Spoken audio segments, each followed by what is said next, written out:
சர்வதேச முதியோர் தடகள போட்டிகளில் சிவகாசியை சேர்ந்த முதியவர் சாதனை படைத்துள்ளார். 89 வயதாகும் ராஜேந்திரன் தினமும் 16 கிலோமீட்டர் நடைபயிற்சி, உணவு கட்டுப்பாடு, யோகா செய்து உடலை கட்டுக்கோப்பாக வைத்துள்ளார். 2010ஆம் ஆண்டு முதல் ஓட்டப்பந்தயத்தில் பங்கேற்று வரும் ராஜேந்திரன் கடந்த 25ஆம் தேதி வரை ஸ்வீடனில் நடைபெற்ற சர்வதேச தடகள போட்டியில் 400 மீட்டர் தொடர் ஓட்டத்தில் தங்கம், 2000 மீட்டர் ஸ்டீப்பிள்ஸ் சேஸ் போட்டியில் வெள்ளி, 100 மீட்டர் தொடர் ஓட்டத்தில் வெண்கலம் வென்று அசத்தியுள்ளார்.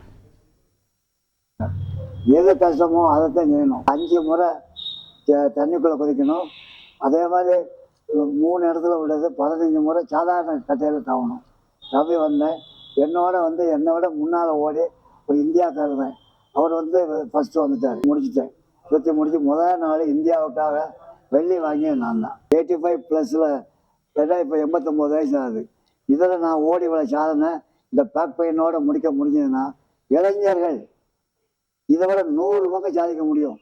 இந்தியாவுக்கு இந்த வருஷம் ஒலிம்பிக்கில் கோல்டு கிடைக்கல.